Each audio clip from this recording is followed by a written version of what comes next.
আলহামদুলিল্লাহি রাব্বিল আলামিন ওয়াসসালাতু ওয়াসসালামু আলা সাইয়্যিদিল মুরসালিন আম্মা বা'দ ফাআউযু বিল্লাহি মিনাশ শাইতানির রাজীম বিসমিল্লাহির রহমানির রহিম আসসালাতু ওয়াসসালামু আলাইকা ইয়া রাসূলাল্লাহ ওয়া আলা আলিকা ওয়া আসহাবিকা ইয়া হাবিবাল্লাহ আসসালাতু ওয়াসসালামু আলাইকা ইয়া নাবিয়াল্লাহ ওয়ালা আলিকা ওয়া আসহাবিকা ইয়া নূরাল্লাহ। মাদানী চ্যানেলের দর্শক শ্রোতা, আপনাদের সকলকে পূর্ণ ঈমানের অধিকারী অনুষ্ঠানে স্বাগতম। এই অনুষ্ঠানের মাধ্যমে আমরা জানতে পারছি আল্লাহ সুবহানাহু ওয়া তাআলা এর নৈকট্যশীল বান্দাদের গুণাবলী, পূর্ণ ঈমানের অধিকারী ব্যক্তিদের গুণাবলী। এই অনুষ্ঠানের মাধ্যমে আমরা জানতে পারছি কি কি আমল আল্লাহর মকবুল বান্দা হওয়ার মাধ্যম হতে পারে। এই অনুষ্ঠানের মাধ্যমে আমরা পূর্ণ ঈমানের অধিকারীর যেই গুণাবলীগুলো শ্রবণ করছি তা নিজের জীবনে বাস্তবায়ন করি এবং নিজেও পূর্ণ ঈমানের অধিকারী হওয়ার চেষ্টা চালিয়ে যাই। আল্লাহ তাআলা চাইলে আপনি আমিও পূর্ণ ঈমানের অধিকারীদের তালিকাভুক্ত হতে পারব। আলোচনা শুরু করার পূর্বে নবী করিম সাল্লাল্লাহু তাআলা আলাইহি ওয়াসাল্লামের প্রতি দুরূদ পেশ করার ফজিলত সম্পর্কিত হাদিস শ্রবণ করি। নবী করিম সাল্লাল্লাহু তাআলা আলাইহি ওয়াসাল্লাম ইরশাদ করেন, যে ব্যক্তি জুমার দিনে আমার উপরে দরুদ শরীফ পাঠ করবে, কিয়ামতের দিন আমি তার জন্য শাফাআত করব। সল্লু আলাল হাবিব সাল্লাল্লাহু তাআলা আলা মুহাম্মদ সাল্লাল্লাহু আলাইহি ওয়া আলিহি ওয়াসাল্লাম। মাদানী চ্যানেলের দর্শক শ্রোতা, আজকের আলোচনার বিষয়বস্তু হলো সম্পদের লোভ ও যাকাত না দেওয়ার পরিণাম। এই বিষয়ে আমরা আলোচনা শ্রবণ করব এবং সম্পদের লোভ লালসা থেকে নিজেকে মুক্ত রাখার চেষ্টা করব এবং আল্লাহ তাআলার বিধানাবলীর উপরে যথাযথ আমল করব। আল্লাহ সুবহানাহু ওয়া তাআলা যাদেরকে সামর্থ্য দিয়েছেন, শরীয়তের বিধান অনুযায়ী যাদের উপরে যাকাত ফরজ, আমরা যথাসময়ে যথাযথভাবে সঠিক স্থানে যাকাত প্রদান করব ইনশাআল্লাহ আজ্জা ওয়া জাল্লা। আসুন সর্বপ্রথম পবিত্র কোরআন কারীমের আয়াতের আলোকে আজকের আলোচনার দিকে আমরা অগ্রসর হই।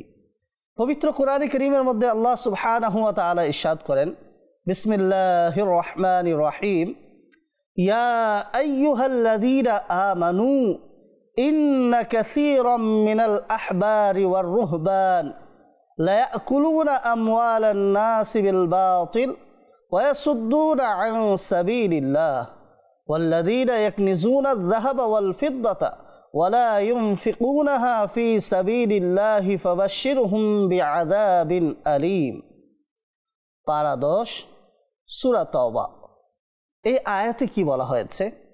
হে ঈমানদারগণ, নিশ্চয়ই অসংখ্য পাদ্রী এবং রুহানি দরবেশ অন্যায়ভাবে মানুষের সম্পদ আহার করে এবং আল্লাহর রাস্তা থেকে বাধা প্রদান করে, এবং ওই লোকেরা যারা স্বর্ণ এবং রূপা একত্রিত করে এবং তা আল্লাহর রাস্তায় খরচ করে না, তাদেরকে বেদনাদায়ক শাস্তির সুসংবাদ প্রদান করো। এখানে সুসংবাদের কথা বলা হয়েছে। আসলে এখানে সুসংবাদ বলতে বোঝানো হয়েছে যে তাদেরকে শাস্তির কথা শোনাও, তাদের জন্য শাস্তি রয়েছে। এই বিষয়টি আল্লাহ সুবহানাহু ওয়া তাআলা পবিত্র কোরআনে বয়ান করেছেন। মাদানী চ্যানেলের দর্শক শ্রোতা, আল্লাহ তাআলার দয়া ও ফজলে যা কিছু পেয়েছি তার মধ্য হতে আল্লাহ তাআলার রাস্তায় খরচ করলে আল্লাহ তাআলাই এর বিনিময় দুনিয়া এবং আখিরাতে দান করবেন। এই আয়াতের মাধ্যমে আমরা জানতে পারলাম যে কিছু সংখ্যক লোকেরা, তারা হলো সম্পদের লোভী, তারা অন্যায়ভাবে মানুষের সম্পদ আত্মসাৎ করে। যদি এই গুণ আমাদের কারো মাঝে থাকে তবে আমরা ধ্বংস থেকে মুক্ত হওয়ার জন্য, সফলতা অর্জন করার জন্য, আল্লাহ তাআলার নৈকট্যশীল বান্দা হওয়ার লক্ষ্যে রাসূলুল্লাহ সাল্লাল্লাহু তাআলা আলাইহি ওয়াসাল্লামের প্রিয় উম্মত হওয়ার উদ্দেশ্যে আমরা আমাদেরকে পরিবর্তন করি। আমরা আমাদের জীবনকে ইসলামিক রঙে রঙিন করি, সুন্দর জীবন বাস্তবায়ন করি, রাসূলুল্লাহ সাল্লাল্লাহু আলাইহি ইসলামের আদর্শে আদর্শিত হওয়ার চেষ্টা করি। এটাই হবে আপনার আমার সফলতার মাধ্যম, আর এটাই হলো পূর্ণ ঈমানের অধিকারী ব্যক্তির গুণাবলী। মাদানী চ্যানেলের দর্শক শ্রোতা, আমরা জানতে পারলাম যে যারা স্বর্ণ এবং রূপা একত্রিত করে এবং তা হতে আল্লাহ তাআলার রাস্তায় খরচ করে না, তবে তাদের জন্য বেদনাদায়ক শাস্তির ঘোষণা রয়েছে। আমরা পৃথিবীর শাস্তি যেহেতু সহ্য করতে পারি না, তাহলে আখিরাতের শাস্তি এটা কল্পনার বাহিরে। সুতরাং আমাদের যাদের সামর্থ্য রয়েছে নিজ সামর্থ্য অনুযায়ী নফল সদকাও করি, আর যারা সামর্থ্যবান, যাদের উপরে জাকাতের আহকাম রয়েছে, তারা আমরা জাকাত যথাযথভাবে আদায় করি। এখানে যে বলা হলো যে কিছু সংখ্যক পাদ্রী এবং রুহানি দরবেশ তারা অন্যায়ভাবে অন্যের সম্পদ আত্মসাৎ করে, এটা তারা উদ্দেশ্য কি? যে তারা ঘুষ নেওয়ার মাধ্যমে দ্বীনের আহকামকে পরিবর্তন করে, দ্বীনের বিধানকে পরিবর্তন করে দেয়। যারা পূর্ববর্তী আসমানি কিতাবে রাসূলুল্লাহ সাল্লাল্লাহু আলাইহি ইসলামের শান মান ছিল, সেগুলোকে বিকৃত করেছে, তাদের কথা এই আয়াতে উল্লেখ করা হয়েছে। অনুভাবে আমরা বুঝতে পারছি যে দ্বীনকে যদি দুনিয়া অর্জন করার মাধ্যম বানানো হয়, তবে অবশ্যই এটি নিন্দনীয় একটি কাজ হবে, অবশ্যই এটি তিরস্কৃত একটি কাজ হবে। মাদানী চ্যানেলের দর্শক শ্রোতা, এটা দ্বারা এটাও স্পষ্ট হয়ে গেল যে দ্বীনের জ্ঞান এই জন্য অর্জন করা যাতে সম্পদ হাসিল হয়, সম্মান হাসিল হয়, পদমর্যাদা অর্জিত হয়। এই উদ্দেশ্যে যদি কেউ দ্বীনের জ্ঞান অর্জন করে, তবে এটি একেবারে নিন্দনীয় কাজ এবং নিজের আখিরাতকে ধ্বংস করার মতো কাজ। আমরা যদি হাদিস সমূহের মধ্যে লক্ষ্য করি, তবে আমরা দেখতে পাই এই উদ্দেশ্যে কেউ যদি দ্বীনের জ্ঞান অর্জন করে, তাকে তিরস্কার করা হয়েছে।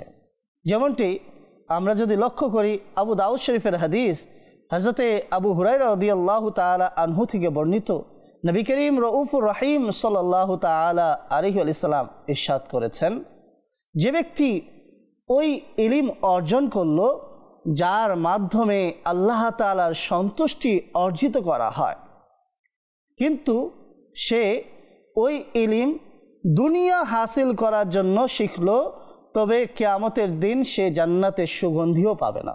আল্লাহু আকবার। দ্বীনের জ্ঞান অর্জন করা আমাদের জন্য আবশ্যক, কেননা জ্ঞান ব্যতীত আমল করা সম্ভব না।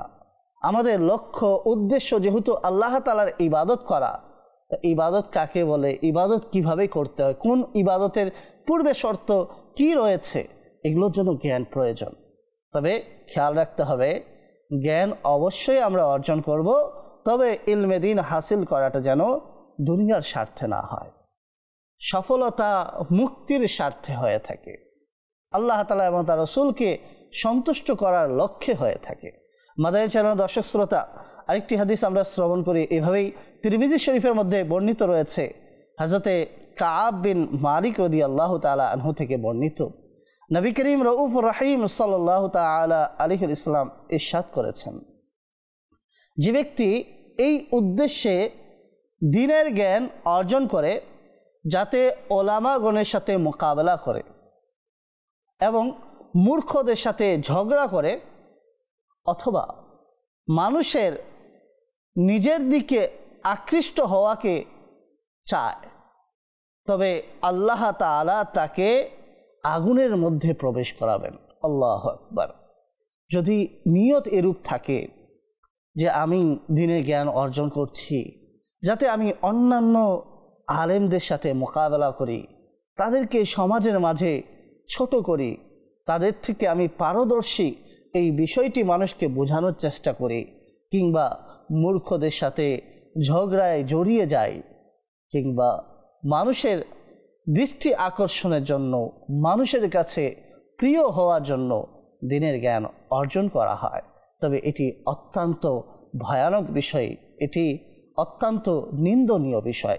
অনুরূপভাবে যদি আমরা আরও লক্ষ্য করি, ইবনে মাজার মধ্যে হাদিস রয়েছে, হযরতে জাবির বিন আব্দুল্লাহ রাদিয়াল্লাহু তাআলা আনহু থেকে বর্ণিত, হুজুরপুর নূর সাল্লাল্লাহু তাআলা আলাইহি ওয়াসাল্লাম ইরশাদ করেছেন, ওলামাদের সামনে গর্ব করার লক্ষ্যে, নির্বোধদের সাথে ঝগড়া করার উদ্দেশ্যে এবং মজলিসকে সজ্জিত করার জন্য জ্ঞান অর্জন করো না।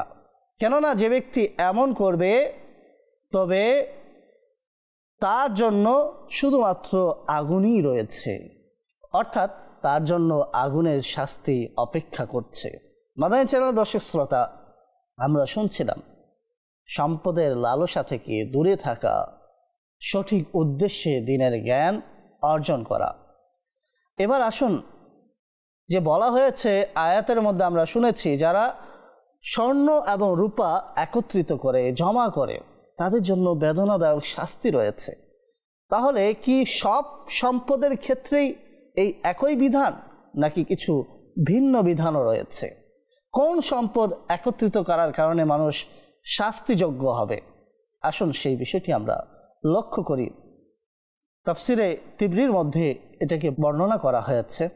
হযরতে আব্দুল্লাহ ইবনে উমর রাদিয়াল্লাহু তাআলা আনহুমা থেকে বর্ণিত, যেই সম্পদের যাকাত প্রদান করা হয়েছে তা কানজ নয়। কানজ মানে তা জমা করা বা একত্রিত করা সম্পদ নয়, তাকে কানজ বলা হবে না। আয়াতের মধ্যে বলা হয়েছিল, ওয়াল্লাযীনা ইয়াকনিজুনা আয-যাহাবা ওয়াল ফিদ্দা, যারা স্বর্ণ রূপা একত্রিত করে জমা করে রাখে, ভান্ডার বানিয়ে রাখে। তো বলা হচ্ছে যেই সম্পদের যাকাত প্রদান করা হয় তবে সেটা কানজ নয়, আর যদি সেটা কানজ না হয় তাহলে সে শাস্তিযোগ্য নয়। হোক সেই সম্পদ দাফিনা, দাফিনা বলা হয় যে সম্পদকে মাটির নিচে দাফন করে রাখা, অথবা জমিনের মধ্যে লুকায়িত গুপ্তধন। এবং যেই সম্পদের যাকাত প্রদান করা হয়নি তা হলো কানজ, যার আলোচনা পবিত্র কোরআনে এসেছে। তো বোঝা গেল যে কানজ এর মালিক হবে তাকে শাস্তি প্রদান করা হবে। এটি হলো এই বর্ণনার ভাবার্থ। আসুন এই বিষয়ে আরেকটি আয়াত থেকে আমরা শিক্ষা গ্রহণ করি।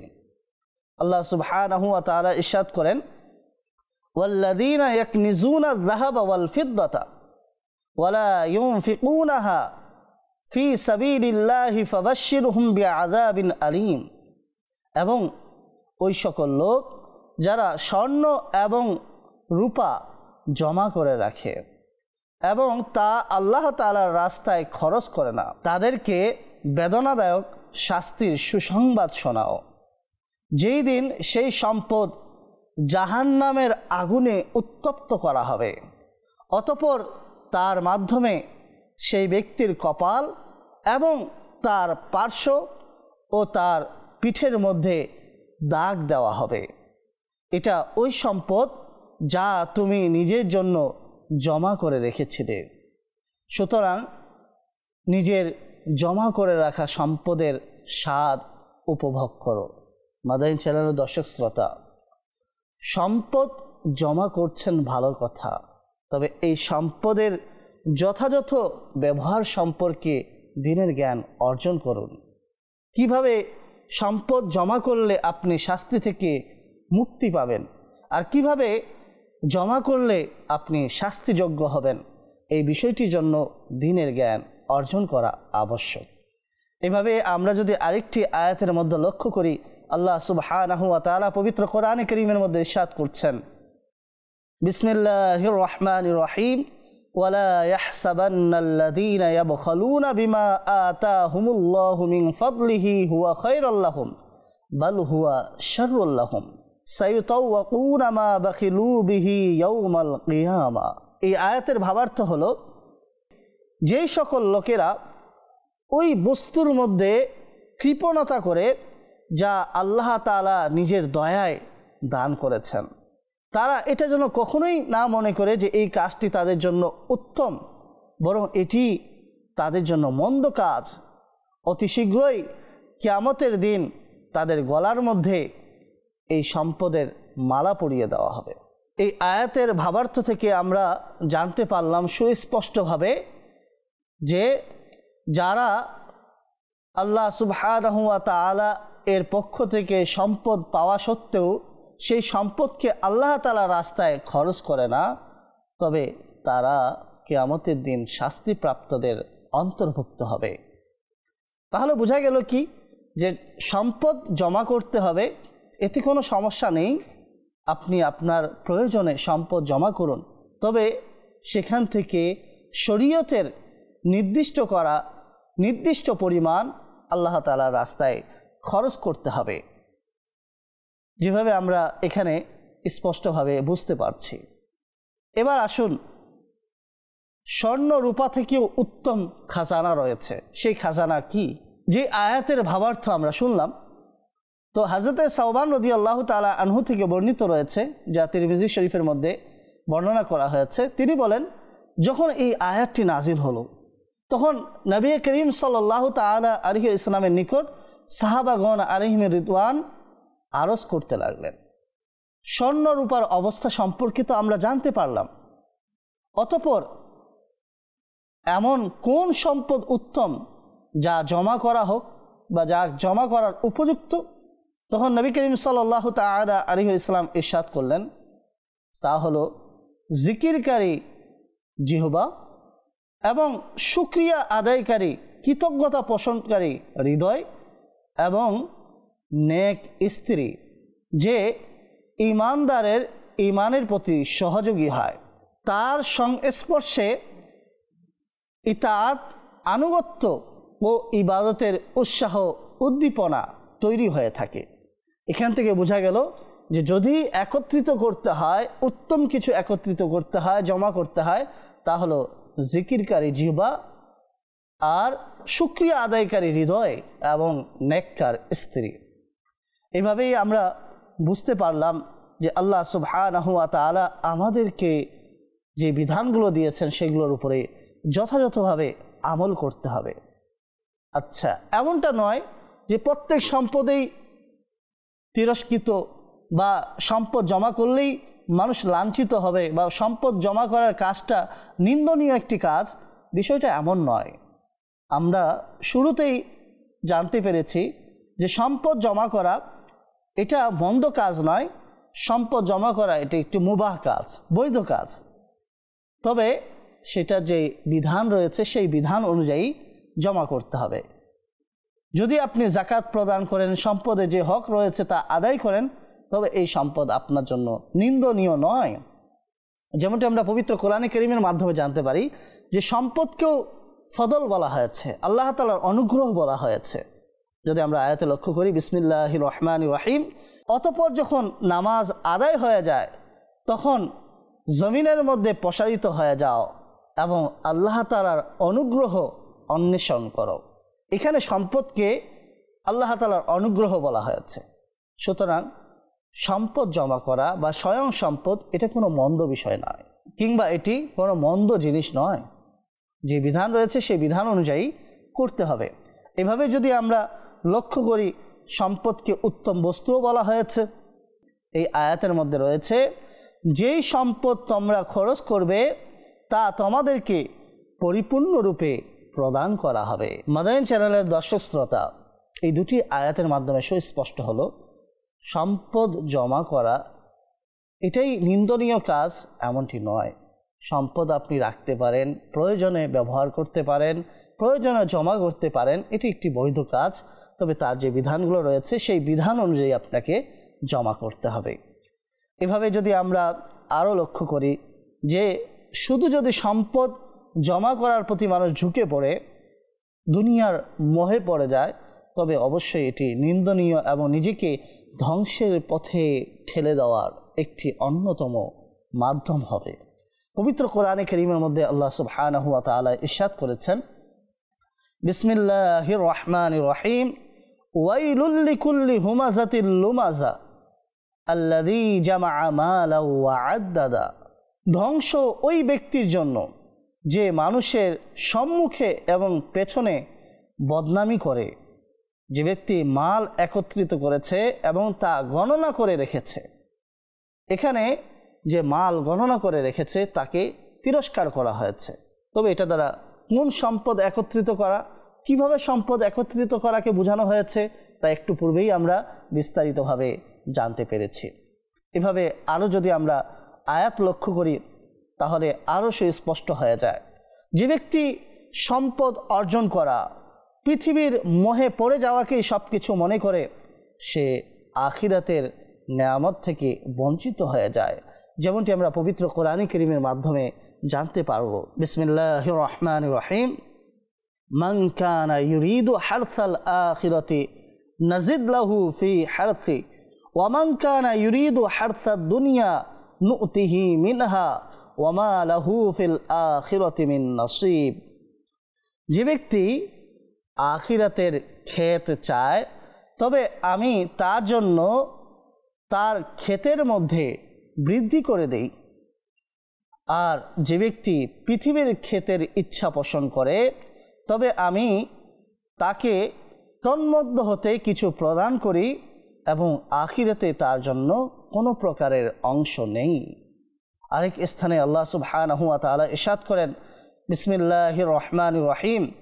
মান কানা ইউরিদুল হায়াতাদ দুনিয়া ওয়া যিরাতাহা নুওয়াফি ইলাইহিম আমালাহুম ফিহা ওয়া হুম ফিহা লা ইউবখাসুন উলাইকা আল্লাযীনা লাইসা লাহুম ফিল আখিরাতি ইল্লান নার। যে ব্যক্তি পৃথিবীর জীবন এবং পৃথিবীর চাকচিক্য প্রার্থনা করে চায়, তবে আমি পৃথিবীতে তাকে তার আমলের পরিপূর্ণ প্রতিদান দান করে দিব এবং তাকে দুনিয়ার সম্পদ দেওয়ার ক্ষেত্রে, দুনিয়ার নেয়ামত দেওয়ার ক্ষেত্রে কোনো ধরনের কমতি করব না, তবে আখিরাতে তার জন্য কোনো অংশ নেই। এটি হলো এই আয়াতের ভাবার্থ। অনুভাবে যদি আমরা আরও লক্ষ্য করি, মান কানা ইউরিদুল আজিলাতা আজ্জালনা লাহু ফিহা মা নাশাউ লিমান নুরিদু সুম্মা জাআলনা লাহু জাহান্নাম ইয়াসলাহা মাযমুমান মাদহুরা।